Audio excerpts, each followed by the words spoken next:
right, welcome to another episode of Piecing It Together, the podcast where we take a look at a new movie and try to figure out what movies inspired it. And it's a new year. It's 2022. Hopefully things will be better than 2021, guys. We are all very hopeful.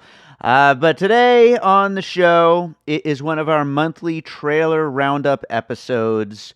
We do this at the beginning of every month, and we look forward to what is coming out in the upcoming month. And we are, of course, looking at the movies of January 2022. We got a bunch to talk about, lots coming our way.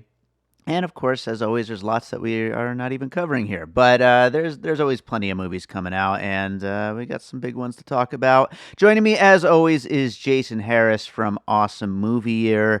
He joins me on all these trailer roundup episodes, and I'm always happy to talk to him. We have a good time. So that is coming up here in a second. Before we get to the conversation, I do want to remind you, as always, to make sure you are subscribed to Piecing It Together on your podcast app of choice. You can rate and review us over on Apple Podcasts or Spotify or Podchaser or Good Pods. And I just want to say also, thank you so much to all the recent reviewers and rating givers. What do you call a person who... all the people who have been doing that thing that I always ask at the beginning and end of every episode of this podcast, all 300 something of them. Thank you for actually doing that and leaving a rating and review. It really means a lot to me. And as we go into this new year, I want to keep growing the show and making it bigger and better. And by getting those reviews and ratings in, supposedly it raises us up in the ranks or something or other. It makes it more visible to new listeners, and I don't know if that's true, but we got to do what we can, right? So thank you so much for doing it. You could also follow us over on social media at Piecing Pod and join our Facebook group Popcorn and Puzzle Pieces, where we continue the conversation about all the movies we talk about here on the show.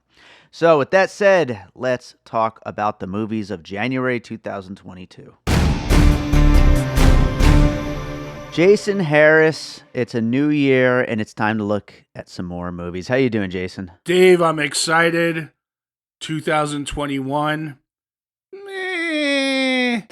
2022. At best. Yeah. At best. 2022. Kazoo! Let's hope so, Jason. Right. I feel like 2021 kind of turned around in the last few months, and maybe we'll talk about that more. At the time of this recording, we haven't done our top 10 episode. We will be doing a top 10 episode with you and Josh Bell of 2021, and maybe we'll talk a little bit about how it turned around in the last few months, or maybe you'll say that it didn't turn around in the last few months. I don't think it did. I mean, there are some better movies, but even like these like wave of like the end of the year supposed to be better movies are like, yeah, that was better, but not as good as in years past. So. Yeah, all right, fair enough. But hopefully this is a good year, and we're going to look at some movies for January right now, as we have been doing month after month. But first, let's take a look back at December. First up, let's start off Benedetta. Did you get around to this one? I did not. Me neither. Move on. Okay. Yeah, I really want to see it, though. I actually might watch it this weekend. Next up is Silent Night, a movie that we both wanted to watch. I feel like our buddy Josh kind of turned us off of this one with his review. Yeah, but I have AMC Plus, so I'm hoping to still slip it in before the end of the year. Slip it right in there, Dave. All right. Next up is Flea, which is on my watch list for this week, but I have not gotten to it. I'm going to come watch it with you when you watch it. All right, let's do it. I'm down. Red Rocket is the next one up, which we did do a Piecing It Together episode on. I loved. You didn't like it that much. I was right? pretty disappointed, man. I don't know why this had to be 2 hours and 10 minutes. Like the same story could have been told in an hour and 40 minutes, and I didn't think it had the kinetic energy of like the last two Sean Baker movies. This one just, yeah, it was. I was so much looking forward to it, and I just felt like it just kind of meandered. All right. Yeah, no, I did feel the energy from it, and that's part of what I like so much about it. But I don't know. It's definitely an interesting one. And his career is very strange. We talk about it on the episode, but like his movies, they don't always necessarily fit together, even though there's some things that run through them all. But anyway, next up is Being the Ricardos, which I honestly just did not have much interest in, and I did not get to it. I might get to it before Oscar season because it's probably going to get nominated for things. But did you watch it? I think you're right. We wait and see what it's nominated for, and then in like February or early March, we're like, okay, I have time for that now. So Yeah. I am seeing West Side Story this Friday at the time of recording. I haven't seen it yet, though. okay, I will say this: I'm halfway through it because I'm watching it with my daughter on Hmm. a screening site. Yeah. Um, if the second half is as good as the first half, it's an easy top 10. It's great so far. All What right. a horrible Cool. review! I've watched half of it.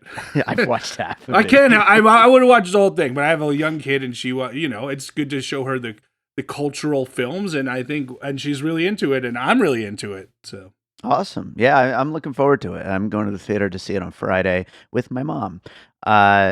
Next up is Don't Look Up, which I just watched the other night.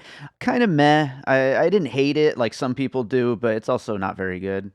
I was right with you again. I felt like they should have made this thing a limited series. There was enough characters there and enough plot points where like, why don't you just focus each episode on a different character and push it that way? But because it's like, again, we don't need this. This is what, 2 hours 10, 2 hours 20 minutes, and it like just drags, and it's supposed to be Hmm. comedic. But I know I think what you're saying is like people on Twitter hate it, but people on Facebook love it. That's so true. That's absolutely true. Next up is Nightmare Alley, which I did see, and I liked, didn't love, but it's definitely there's a lot to like about it, especially the performances. Bradley Cooper's great in it. I also really love the score. You're sitting here talking about all these movies being too long. That's my number one complaint with the movie. It feels like it's like a 4 hour movie, even though it's only about 220. But it really drags, especially in the middle. But it's cool though. Yeah, so I watched the original. Have you seen the original? I have not. I have not. It's really good. The original's cool, very good. Look, just to be clear, this isn't like, man, long movies, wah. This is just like from a storytelling standpoint, can we be more effective if we stop, masturbating on screen and, really cut for the sake of emotion and story instead of leaving everything in there? Yeah, well, Netflix is currently celebrating 111 million hours of Don't Look Up being watched. That's the new metric, hours of the movie being watched. So as streaming takes over, I think everything's just going to get longer Yeah. and longer. Well, that's how long the movie felt. No, I'm Yeah, just that's kidding. true too. It's not that bad. It's just when you see The Big Short, you want him to hit that home run again. Sure, sure. Next up is The Lost Daughter, which I also watched and loved. Doesn't make my top 10, but probably top 20 of the year. I really enjoyed it. I will have it watched before the end of the year. Awesome. Next up is Sing 2, which I only included on our list last month because it looked so completely insane. Did you watch this with your daughter? Or anything? No, but if she ends up seeing it, I'll have her do an episode with you on it. Oh, thank you. I look forward to that. And last but not least is The Tender Bar, which I have not seen, which I probably will watch this weekend before we wrap things up. Same here. All right. So, yeah, obviously I didn't get a chance to watch a lot of these. I was gone for over a week with my honeymoon, but there's plenty to try to squeeze in these last few days. And I, having been rebuked by the Las Vegas Film Critics Society, do not have the same access as you, so it's tougher for me to watch them, but I'm trying my best here, Dave. You're doing a good job, Jason.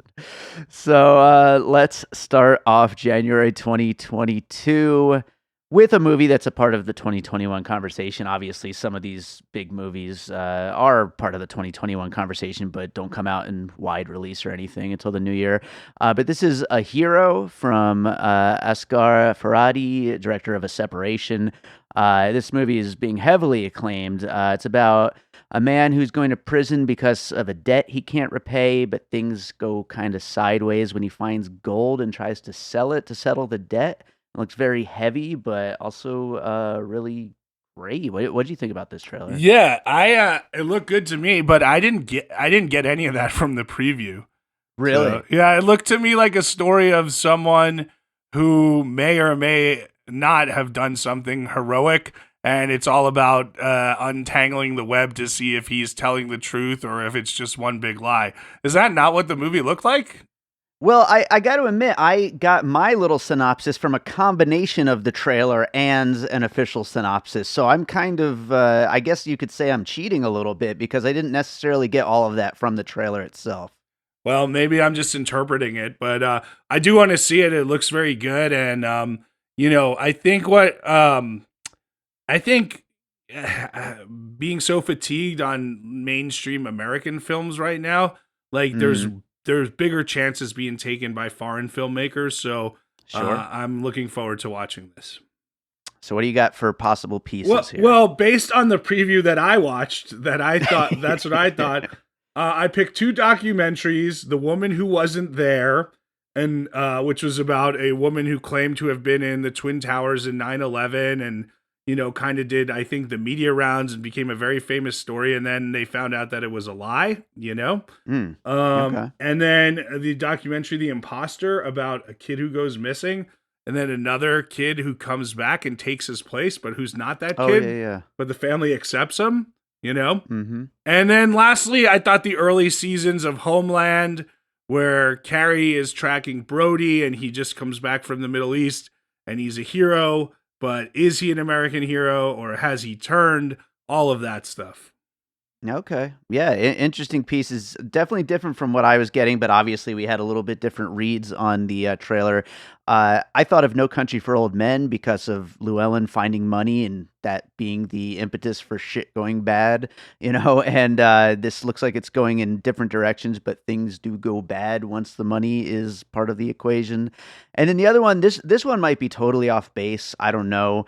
Um, but I thought a little bit about The Pursuit of Happiness and Will Smith's character just doing anything and everything he can to better his situation for himself and his family, his son specifically. And it seems like this guy, the main character and a hero, is just trying just desperately to do whatever he can.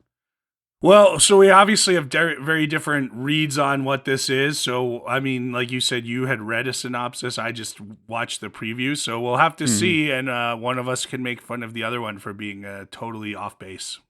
Absolutely. And I don't think I mentioned January 7th in theaters and then January 21st on Prime is when that comes out. Hey, can I just tell you, Prime looks like it's actually stepping up with movies. They're doing a better job lately. I hope so. I don't know. There's been plenty of good on Prime. I mean, Sound of Metal in 2020 was Prime. Vast of Night was Prime. There's some good stuff on there. Yeah, Yeah, 7,500. there you go. Is that what that movie? Yeah, that is what that movie I is think called. it's. Speaking of movies that are named after numbers, Hey, what a good segue. transition. Yeah, the 355 coming to theaters on January 7th. About a team of female super spies with Jessica Chastain, Diane Kruger, Lupita Nyong'o, Penelope Cruz, and Bing Bang Fan. Directed by Simon Kinberg, who worked on all of the X-Men movies, but only directed Dark Phoenix. And just looks like the latest in the line of kick-ass women action movies. I don't know. What did you think about this one?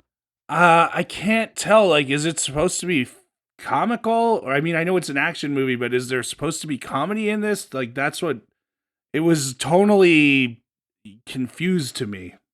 I completely agree. I actually, the first time I saw this trailer in the theater, I thought it was like a Coke commercial or something. Like it was like a jokey, like, we're badass super spies, but it ends up being like, oh, they're trying to find like a Coca-Cola or something like that. Like I didn't Yeah. realize it was a real movie. Yeah, I mean, and Kinberg is a major writer. He's got, like you said, he's not necessarily the biggest director. There was a great episode on Script Notes with him where he like just owns that his X-Men movie that he directed did not do well, and I thought that was really cool that he's like, look, I was the director, I have to take the heat on it for whatever reason. So we'll see. I mean, obviously super talented cast, big set Yeah. pieces, great locations, but it just like I said, like there was nothing that hooked me from a story standpoint. This is also like from the maker, a producer maybe of the Born Identity, so you hope it leans into that, right?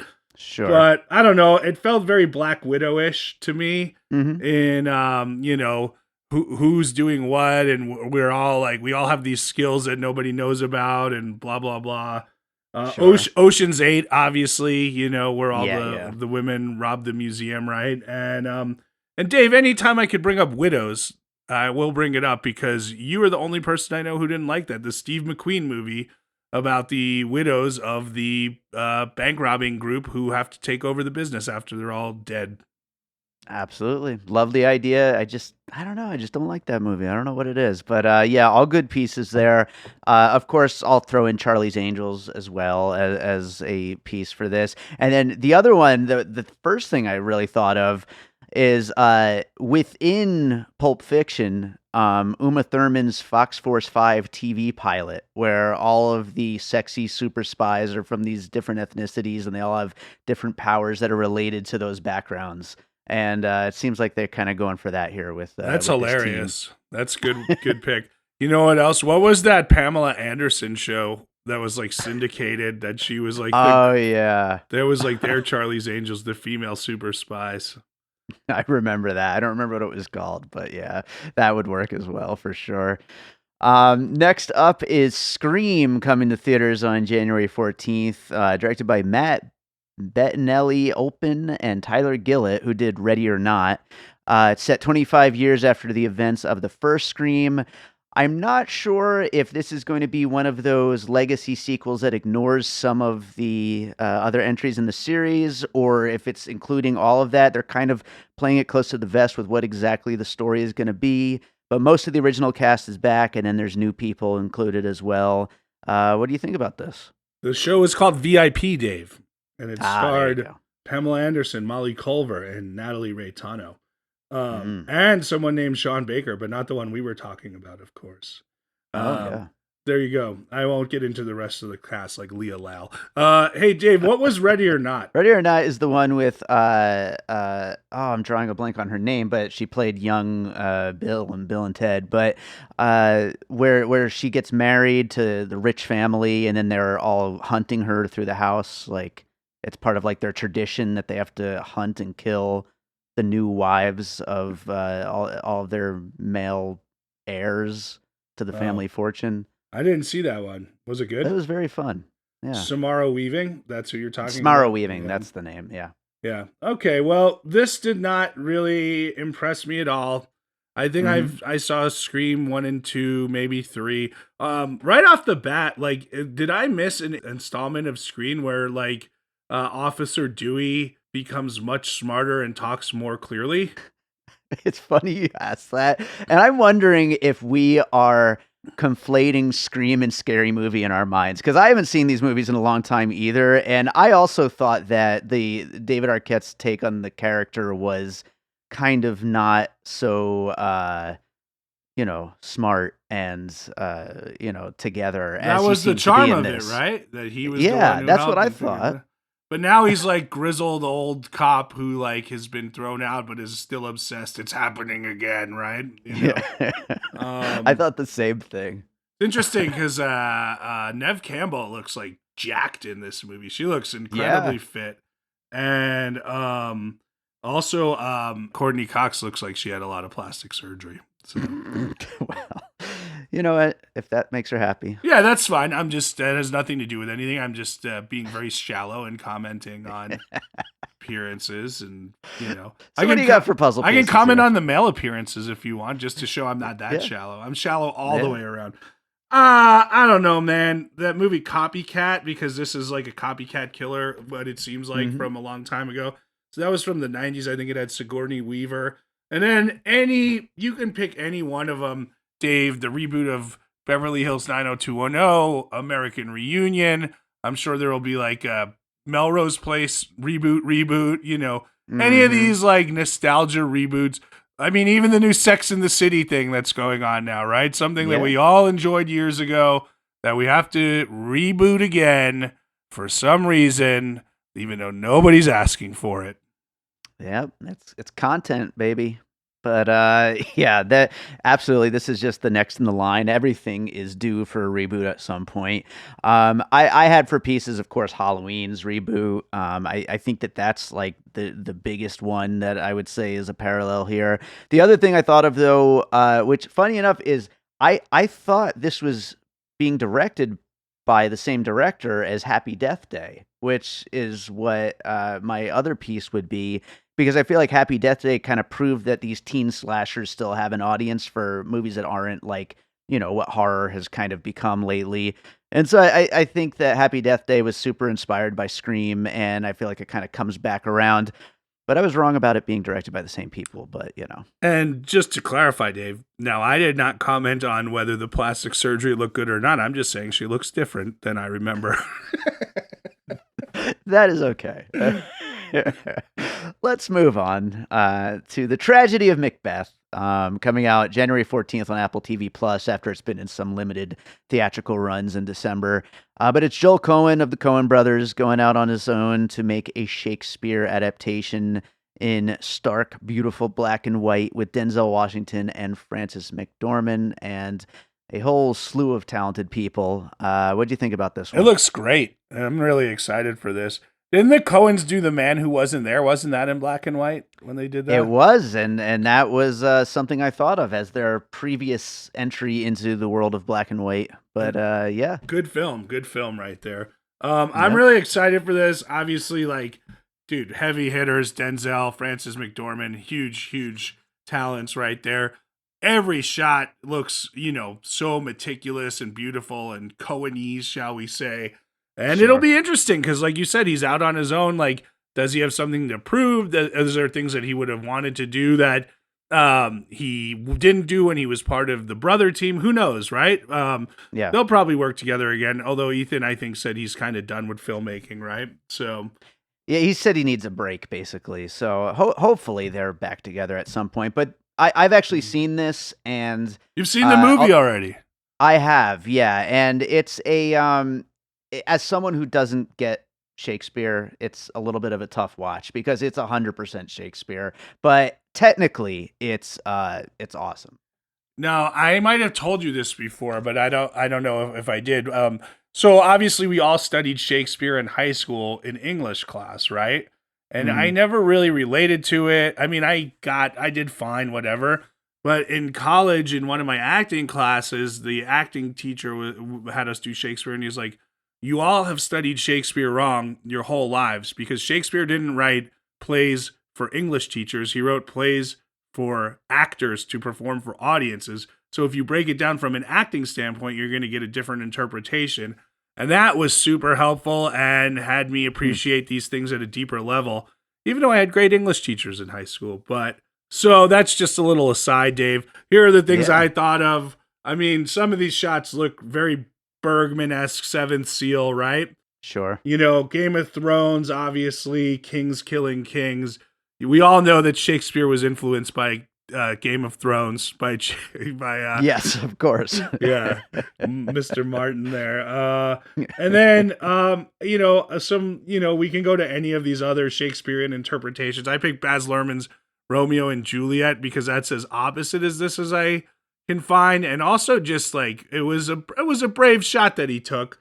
Lastly, Dave, as you know, I'm a fan of all these Nordic noirs, stories that take place in Scandinavia, dark murder stories. So I can give you a whole list of those if you want. Well, you've brought up some of them on the show before, but as a little subgenre, I think it definitely fits as a piece here. But yeah, I also thought of other Macbeth adaptations. Recently, it was the 2015 one with Michael Fassbender. And the other thing I thought of is, this is an A24 production, and I thought of The Lighthouse, another A24 production that's presented in 4:3 stark black and white with a language that is technically English, but you might not be able to follow along with every word because I would say I have an easier time following Willem Dafoe's weird rants than I do Shakespearean rants, but same kind of thing. I think it's also a good piece because of the atmosphere, the fog and the mist, and that kind of coastal cold that comes in. So yeah, good one. Awesome. Coming up next, January 21st in theaters, Operation Fortune, Ruse de Guerre. Ruse de Guerre. Guy Ritchie seems to put out a movie every January now. I think that's his new thing. This one stars Jason Statham, Aubrey Plaza, Josh Hartnett, Carrie Ilways, and Hugh Grant. And by the way, Jason Statham's character is named Orson Fortune. which is incredible. But yeah, what do you think about this one? It looks to me like just yet another fun Guy Ritchie Yeah, movie. I'm rooting for it. I'm rooting for it to be great. Obviously, that last one, what was it? Men of Wrath of Man. Yeah, we didn't really love that one. This one looks more comical, like The Gentleman, and Yeah, it looks like it could just be a lot of fun. But it also looks like it could be a total miss, right? Like we're not sure. sure which way this one's going. Obviously, we're rooting for this. Same with the 355 in that kind of. I mean, we know Guy Ritchie though has done action comedy better, but and this one the jokes are hot and heavy. But you're wondering like with the 355 if tonally that's where that's going to go. So, Right. I like these stories about actors who have to do play their characters in real life situations. So that's kind of where I went with this Galaxy Quest, a cult classic there. Oh, good one. Yeah, Bowfinger, obviously, with the mix-up of who really is starring in this film. And then the best of the bunch, which I think probably needs a rewatch, is Tropic Thunder. Sure. Yeah, I thought of Tropic Thunder as well. That's a good one there. Maybe a little Get Shorty in there. I thought of, and also Ocean's 11 because there seems to be like some meta-ness to the Hollywoodishness of these action heroes in this situation. So yeah, I think that those are all great pieces though that you brought to a Galaxy Quest. That's a great one. Dude, the Hugh Grant renaissance has been upon us for years, and let us enjoy that. He's been really, really great the last few years. Absolutely. So a month can't go by without a superhero movie. So Ugh. next up is Morbius, coming to theaters January 28th. It's Dr. Michael Morbius, I guess, finally coming to the big screen. I don't know this character at all. Finally. Finally, yeah. People love him, I guess, maybe. I don't know. But this is in the Venom / Spider-Man Sony Marvel combined universe, not the MCU, although nowadays that can blend together as we know, and so who knows what'll happen. But Well, you know. to be clear, to be fair, look, Sony owns the rights to the characters, but they screwed up Spider-Man so badly with the Andrew Garfield ones that Marvel came in and was like, look, we'll make these movies just so you don't tarnish our properties, and we'll take money and you take money. So that's how that happened. There's a good book Yeah. on it called The Big Picture. What was I going to say about that? Hey, Dave, what did you think of that last Spider-Man? It is nothing but fun. I don't necessarily think it's great as a movie, but it's fun. You can't kind of when you're sitting in an audience of people all cheering and just like losing their mind over the big reveals. I mean, you can't help but have fun. People are idiots, Dave. They are. It's all right. It's just, dude, I mean, it's the same formula every time. I have such fatigue on this. But Yeah. meanwhile I started watching Hawkeye, and that's a good time. All right. Fair So enough. yeah, I mean, look, he's a doctor with hollow bones or whatever. And so, immediately you go to Unbreakable. And then he's a good guy or he's a bad guy. I don't know. So you go to the Hulk. And then lastly, this just feels like a guy who feels society has wronged him, and it looks like it, and he just can't figure out what he's supposed to be. So I mean, it's interesting because we always say Marvel influences all this other stuff, but this looks like the Joker influenced Marvel to me. Yeah, absolutely. Which is funny because Jared Leto played Joker. But also funny is I had Batman as a puzzle piece here. I mean, he seems to be surrounding himself with bats and Yeah, stuff like that. So yeah, I mean, and getting his powers in a cave. So yeah, I mean, so yeah, Batman, Joker for sure, both of them. I also thought of that Vin Diesel superhero kind of non-starter from 2020, Bloodshot, which I feel like both of these movies, it seems like what's their power? Just everything. They can do any and everything, and that's what their power is. So yeah, I don't know. One thing I did notice about this trailer, and I've seen it at the theater like almost every time I've gone to the movies in the last couple of months.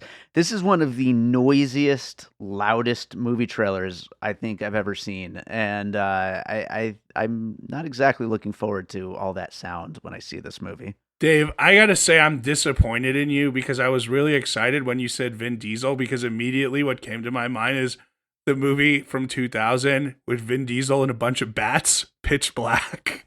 And I thought Pitch Black rules. I thought you were gonna go there, and I was like, what an awesome pick. So That movie rules, I will say. I would have been really excited if you picked that. What a poll that would have been. So. I'm sorry. Let's go to our next one. A movie I hadn't even heard of until I was coming up with the list for this episode, and that is Clean. It's coming to limited release in theaters on January 28th. Written by and starring and produced by Adrian Brody. It's a dark, gritty crime drama. What do you think about this one? It's interesting. We haven't really seen much Adrian Brody lately. He was on Succession and he did a good job this year. And this looks awesome. If there could be like an Adrian Brody, if he could get into this revenge subgenre that like Liam Neeson's in and everything, like it seems like a good fit. Like I went with you. I didn't know anything about it going in, and I'm like, whoa, this looks pretty dope right here. But you and I gravitate towards these movies. We should be, upfront about that, Dave. Don't hide it. That's true. Yeah. Absolutely true. And by the way, I know you were kind of lukewarm on the French Dispatch, but Adrian Brody in that I just think is so much fun. He's very good in that.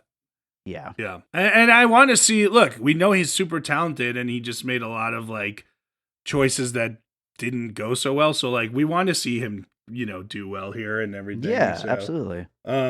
So there's this movie this year that I don't think you saw that is probably going to make my top 10 list called Small Engine Repair. I wanted to see that. I almost went to the theater for that, actually. Yeah, very blue collar, bunch of knockaround guys, just talking. And then it takes this crazy revenge fueled turn based on a family member done wrong. And somehow they pull it off, I think. So... and I recommend that movie because, again, at least someone, American filmmaker, is taking a chance doing something else, So, Sure. That was it. And then I just, any, just put them all in a hat and pick any Charles Bronson, Death Wish, or Clint Eastwood, Gran Torino movie out that you want, Dirty Harry, any of those, and I think you're getting there. Yeah, absolutely. I hadn't thought of it until you just brought up Small Engine Repair, but The Drive from this past January with Eric Bana, also kind of one of these just small, just gritty, dark, crime thrillers. I really want to see it, man. I still haven't seen it. It's pretty good. Yeah. It's pretty good. And I would say that goes along with this same kind of thing here. And then you mentioned Liam Neeson in the lead up, but definitely any of his like insert blue collar job and then have that person have a past life that comes back.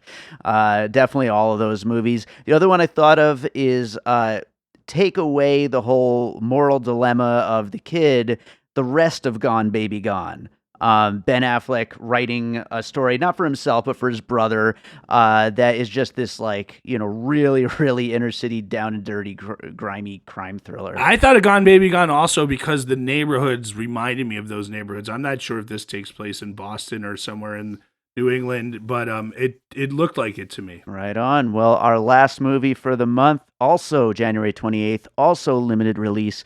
It is The Requin, and it is Alicia Silverstone and a shark. It looks like total schlock, but could be kind of fun, maybe. So, I mean, I'm going to give it a little more credit because, right, she and her husband are on, maybe it's a honeymoon vacation, and this huge tsunami hits, and they're stuck on this, like, what's left of a what would you call it? It's not a house even, a room? Yeah, I forget the name of those things. Those little houses that are floating on the water, like right at the end of a pier. Yeah, it disconnects and then floats out into the ocean, and basically. So I think it's, the survival in the sea, plus that, plus the shark eventually coming. Open Water, you remember that movie? That indie movie? That was a good one. So yeah, I got that in there. Castaway, because you're in the middle of nowhere and you don't know how you're going to survive. I never saw The Impossible, which was that movie about the tsunami in Thailand, but I thought that was really good. And I'm going to throw this in. I'm sure it's not a puzzle piece, but it's something that I want to recommend that kind of touches on the same tones. If you have Showtime, you should be watching Yellow Jackets. about the girls' soccer team who plane crash into the middle of nowhere and they have to survive. And it's dual timelines, partially about them surviving in the middle of nowhere back in the day, and partially the ones that we see who are still alive in present day and how they're dealing with life. And it's just a mystery that keeps unraveling itself and adding stuff. And it's great. It's one of the best shows this year. Yeah, I've heard nothing but great things about it. If I ever make time to watch TV again, that's on my possible list for sure. I would also add in, I kind of reductively called it Alicia Silverstone's shark movie. I would include Blake Lively's shark movie, The Shallows. Thank you. I would also include Adrift, the movie where Shailene Woodley and her husband are stuck on a boat in the middle of the ocean. I've never actually seen it, and I heard the ending is absolutely bonkers, and it's worth seeing for the ending alone. So maybe I'll check that out one of these days. But yeah, those are my pieces. I mean, you can go back to the Hitchcock movie. I think was a Rope, where they're all in the boat and everything like that. So you can go back to any of those. I was surprised you didn't put the Meg in there. Sure. Yeah. Well, it'll be interesting to see. This is obviously a little bit of a lower budget movie. I wonder how good the shark action is in it, or if it's mostly like character based, like fear drama. But I guess we'll see if we check this one out when it comes out. Yeah, I hope it is more psychological, character based. Yeah, I have a feeling that's probably what we'll get, but we'll see when it comes out. But yeah, that's our January. Some good stuff to look forward to, and a whole new year of movies to look forward to. Jason, why don't you tell people what's going on over on Awesome Movie Year right now? Okay, it's Awesome Movie Year. It's our 10th season extravaganza. As you know, we've done 9 seasons focusing on different years in each season. So the 10th season we thought was a good time for a retrospective. No, we do not repeat old episodes, but we do look back to seasons past for films that we missed that have slipped through the cracks, and they all fit into different categories. For instance, our opening episode of the season, which is out this week, is on a box office champion, and though it wasn't the champion of 1977, it did come in second place to Star Wars, and that movie is called Smokey and the Bandit. And it's so much fun and a fun episode. I really hope people will listen to it. So we have stuff like that planned all season. The next episode will be a first feature. And with Paul Thomas Anderson in the process of maybe winning an Oscar for Licorice Pizza, we're going back to 1996 for his first feature, Hard Eight, and so on and so on. We cover every year that we've had in the past and a different category for each year. Awesome. Well, I am looking forward to making those episodes with you, and I'm looking forward to people checking them out. Yeah, watch our show.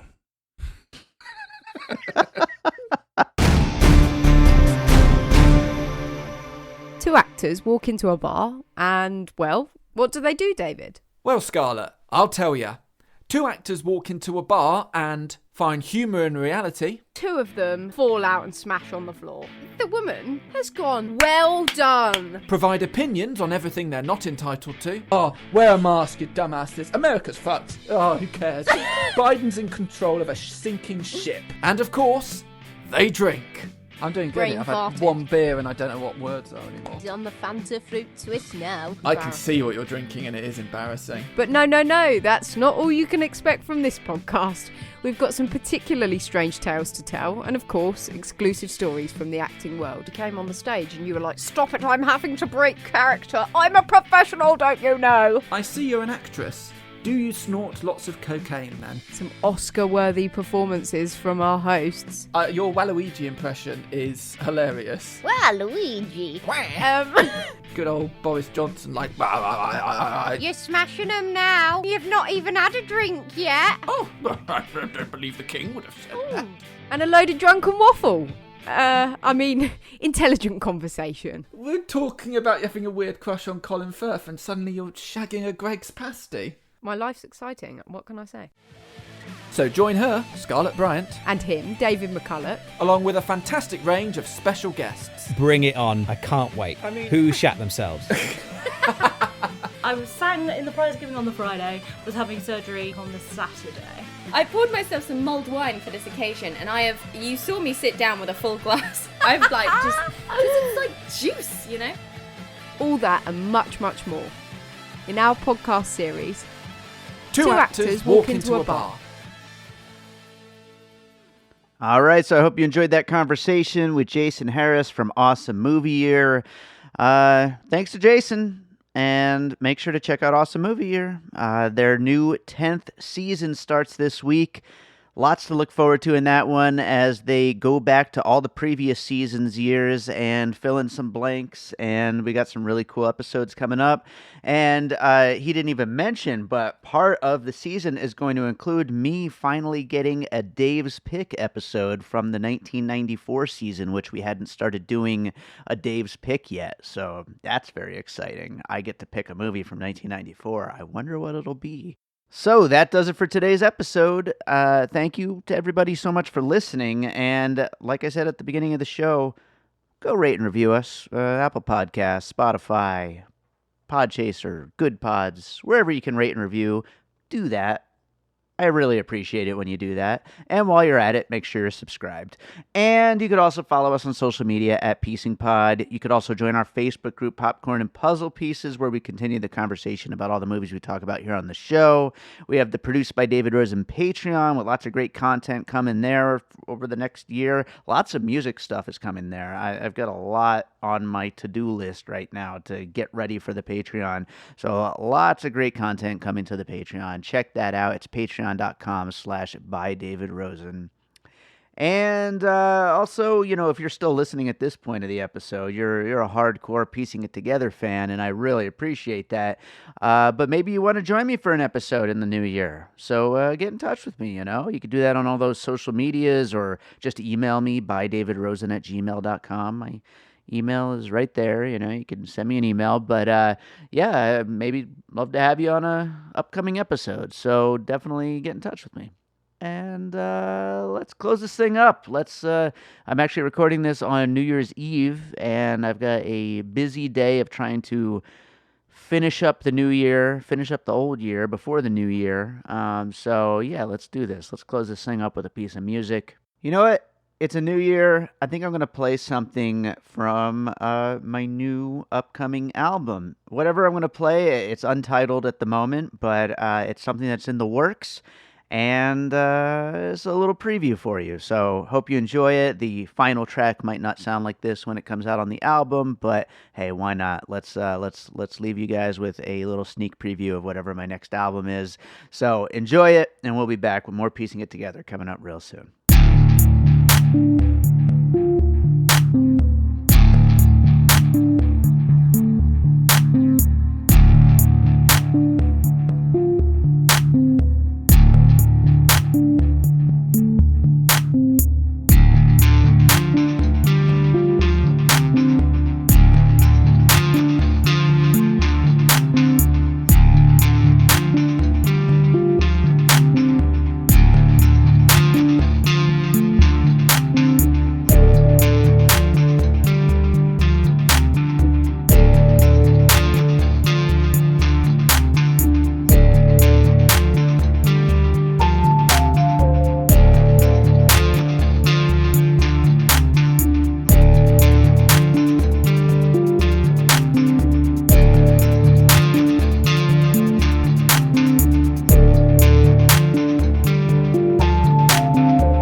an All Points West production, produced by David Rosen in Las Vegas.